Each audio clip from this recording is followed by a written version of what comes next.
Salam sejahtera, terima kasih karena bersama dengan saya di Nazilin Unity Channel.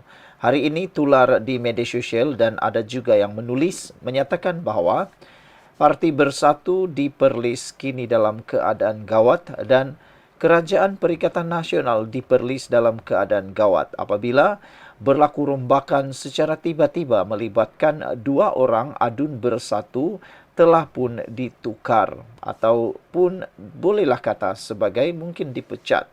Namun demikian, apa yang mengejutkan kita semua ialah penukaran kepada dua adun sebagai exco itu sebenarnya membawa implikasi yang sangat besar. Ada ramalan daripada Nenek Kebayan menyatakan bahawa Dewan Undangan Negeri Perlis akan bergolak lagi dan silap-silap hari bulan Dewan Undangan Negeri Perlis mungkin akan bubar. Ini berlaku apabila mungkin Parti Bersatu akan merajuk lalu menarik sokongan kepada kerajaan PAS di Perlis. Namun menjadi persoalan kita ialah sejauh mana ianya boleh menyebabkan Dewan Undangan Negeri Perlis beralih sokongan. Anda boleh tolong tulis dalam ruangan komen sebenarnya berapakah komposisi adun di Perlis, berapa orang PAS dan berapa orang Bersatu, serta adakah daripada pembangkang. Saudara-saudara sekalian, kita boleh lihat dalam Dewan Undangan Negeri Perlis, berapakah atau siapakah komposisi di dalam Dewan Undangan Negeri Perlis. Baik, kita lihat dahulu di dalam Dewan Undangan Negeri Perlis, sebenarnya ada 15 ahli Dewan Undangan Negeri Perlis. Dan yang menariknya kita nak lihat ialah berapa orangkah pembangkang di dalam kerajaan Negeri Perlis ini. Berikut ialah kumpulan politik dalam kerajaan Negeri Perlis. Ada 15 adun ataupun ahli Dewan Undangan Negeri. Daripada 15 itu, Perikatan Nasional mendapat 14 dan satu-satunya pembangkang dimiliki oleh Pakatan Harapan dan pilihan raya terakhir untuk negeri ini pada tahun 2022. Bermaksud mereka akan tamat penggal pada tahun 2027. Sama-sama dengan Parlimen Malaysia ataupun PRU Malaysia. Bolehkah Perlis bubar? Itu persoalannya sekarang. Dalam komposisi 14 yang ditulis ini, daripada 14 itu, berapakah yang dimiliki oleh PAS? Saudara-saudara sekalian,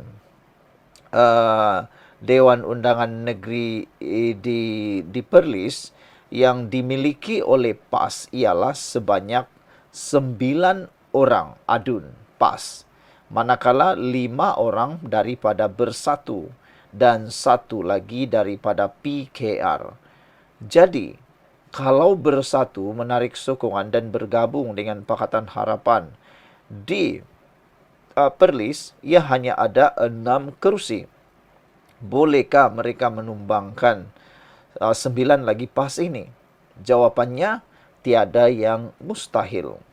Mereka mungkin boleh meminta sokongan daripada PAS, hanya perlu 2 orang saja. Kalau ada 2 orang, maknanya mereka ada sudah 8.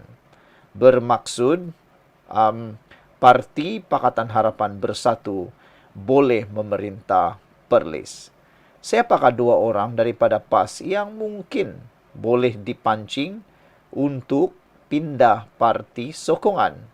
Pindah sokongan kepada Bersatu Plus atau Bersatu bergabung dengan Pakatan Harapan. Mungkin anda tidak terfikir perkara ini, tetapi ianya telah banyak kali berlaku di negeri-negeri di seluruh Malaysia. Antaranya beberapa negeri seperti Melaka, beberapa negeri yang lain lagi. Apabila ada jajaran politik yang baru, jajaran politik ini tiada yang mustahil. Jadi, rupa-rupanya bukanlah susah untuk menumbangkan kerajaan PAS Perikatan Nasional di Perlis ini. Bersatu hanya perlu 2 orang untuk menjadi Menteri Besar di Perlis dengan bantuan daripada 1 PKR ini. Jangan anda kata tak boleh. semuanya boleh berlaku dalam sekelip mata.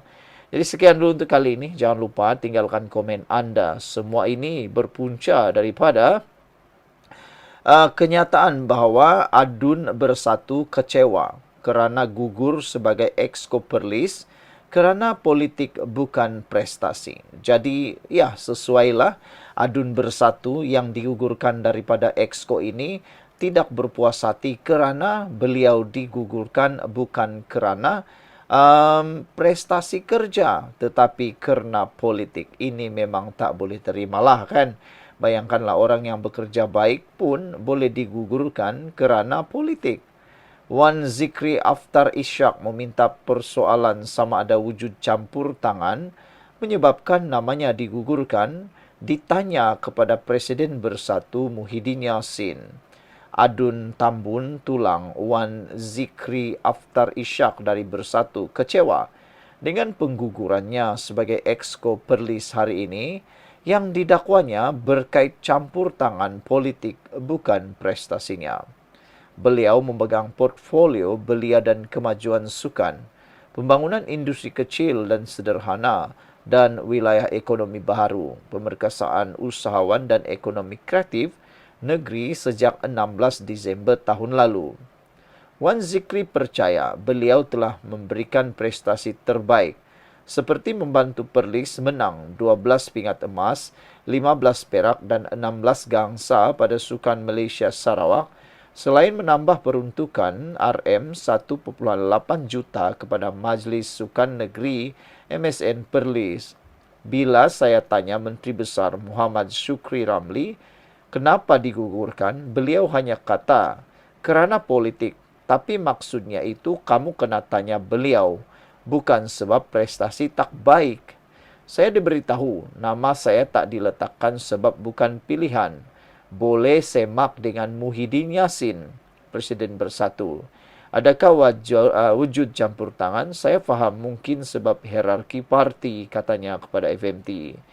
Pada saya, pencapaian harus jadi keutamaan dan mengatasi segala-galanya. Nak singkir, tunggulah setahun lalu supaya saya sempat buat banyak lagi kerja, katanya. Wan Zikri turut mendakwa diberitahu Sukri akan kekal sebagai Exco jika dapat membawa balik banyak pingat pada Sukma Sarawak dan selesaikan pelbagai masalah. Tapi selesaikan pun tak terus juga. Saya percaya kepada KPI. Tetapi maksudnya di sini tak perlu kerja keras pun asalkan dapat menggembirakan seseorang pun boleh kekal, katanya. Turut digugurkan Adun Pauh Megat Hirat Hassan juga dari Bersatu yang sebelum ini memegang portfolio kesihatan, kebajikan dan pengurusan bencana, sains, teknologi, inovasi dan teknologi hijau alam sekitar dan perpaduan negeri. Tempat mereka digantikan Ketua Bersatu Perlis Abu Bakar Hamzah Adun Kuala Perlis dan Adun Sena Marzita Mansur yang mengangkat sumpah sebagai Exco bersama Adun Guar Sanji dari PAS Muhammad Rizwan Hashim. Mereka mengangkat sumpah di hadapan Raja Perlis Tuanku Said Sirajuddin Putra Jamalulail di Istana Arau hari ini. Sebagai rekod, Abu Bakar pernah mengisytiharkan perang terhadap Shukri tahun lalu dan mendesak Pesuruhjaya PAS itu meletak jawatan selepas namanya tiada dalam senarai Exco Kerajaan Perlis buat kali kedua tahun lalu, walaupun sudah mendapat surat sokongan daripada Muhyiddin. Saudara-saudara sekalian, sementara itu Megat Hashirat berkata keputusan itu mungkin dibuat berdasarkan perancangan pentadbiran Shukri yang diyakini telah membuat pertimbangan sebaiknya. Setakat sekarang, tiada punca disebabkan isu dalaman Bersatu. Jadi, pertukaran itu atas pertimbangan strategi MB. Saya anggap ini satu hikmah. Apapun saya tetap bersama MB dan rekan-rekan, katanya lagi. Sekian dulu untuk kali ini. Jangan lupa tinggalkan komen anda.